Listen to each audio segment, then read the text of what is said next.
BFM Business. Check-up santé, au cœur de l'innovation santé. Chloé Evans, bonjour. Bonjour. Franck Mouton, bonjour. Bonjour Vous Fabien. êtes un habitué de Check-up santé. Merci. Vous avez le badge pour entrer directement ? Oui, directement. Génial. Alors Franck, vous êtes chercheur au CEA, vous êtes patron de TerraNexus. On dit TerraNexus ou TerraNexus ? TerraNexus. TerraNexus. Et vous êtes président évidemment de France Biotech, qui est dans sa 26e année, qui est... c'est bien d'accord, non ? On est bien d'accord ? C'est ça, on a fêté nos 25 ans l'an dernier, donc on rentre Oui. dans notre 26e année. Donc Chloé Evans, vous êtes adjointe à la direction générale de France Biotech. Franck, France Biotech, c'est une association, une fédération, un réseau, une vitrine ? Oui, C'est tout ça. c'est tout ça en même temps ? Donc non, c'est une association professionnelle, Oui. indépendante, qui fédère les entrepreneurs de la health tech au sens large, biotech, medtech, numérique en santé, avec la vocation double de pouvoir fournir à nos entrepreneurs toutes les informations qui vont avoir un impact sur leur développement, la fiscalité, le market access, l'export. Quand les entrepreneurs, c'est peut-être les petites, les grands, Exactement. les startups. Plutôt profil effectivement start-up, PME, D'accord. jeunes entrepreneurs, Mhm. avec un réseau d'entrepreneurs aguerris qui viennent justement en paire entourer ce secteur. Donc la vocation, c'est de permettre à nos entrepreneurs de bénéficier de toutes les informations qui auraient de l'impact sur leur développement, d'être force de proposition auprès des pouvoirs publics sur le fait que cet environnement gagne en compétitivité, en attractivité sur ce secteur-là. Où on voit qu'aujourd'hui, et Chloé le décrira, mais plus de 4000 produits en développement sur le territoire français, des produits qui vont à la fois résoudre des problèmes de santé publique, soulager le système de santé d'un point de vue organisationnel, et tout ça en fait est effectivement fédéré par l'organisation de France Biotech sur la partie Combien de entrepreneuriale. membres, France On Biotech ? a plus de 500 membres Plus aujourd'hui. de 500, d'accord. Et vous êtes évidemment une association indépendante, mais vous avez quand même un certain poids vis-à-vis des pouvoirs publics ?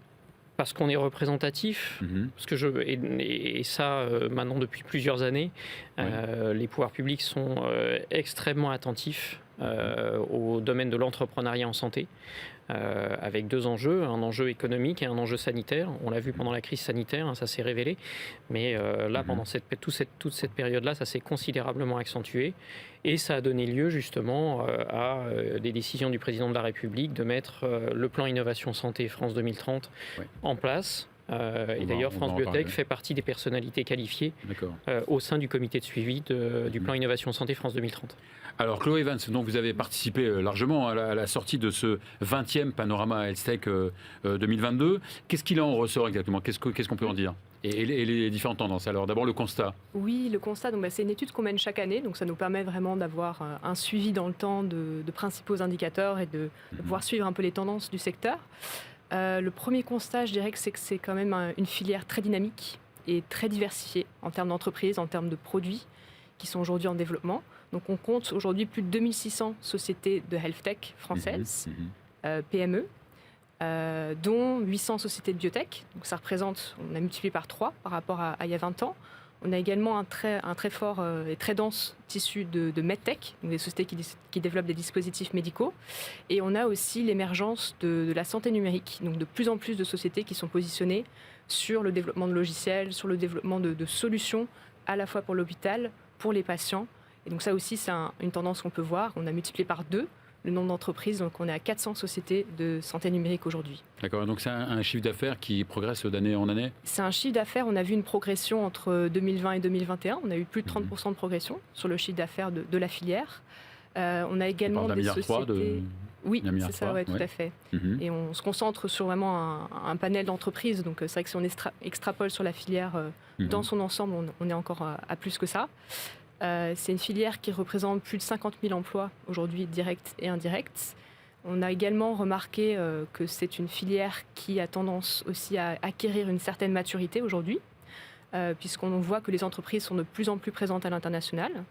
Il y en a de plus en plus qui atteignent aujourd'hui le stade de commercialisation, et c'est particulièrement vrai pour toutes celles qui développent des dispositifs médicaux et qui sont sur des solutions de santé numérique. On a les 3/4 déjà qui sont présentes sur les marchés, et qui ont des stratégies vraiment d'adresser l'international d'emblée, en fait, dès le début du lancement de leurs produits. Donc ça, c'est vraiment une tendance forte.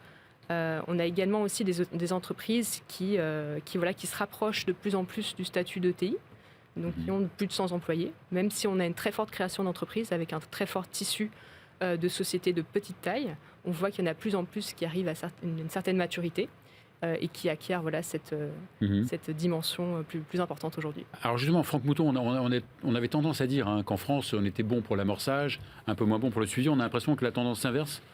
Alors, avec France Biotech ou grâce Non, il y a eu beaucoup d'efforts collectifs pour arriver à cela.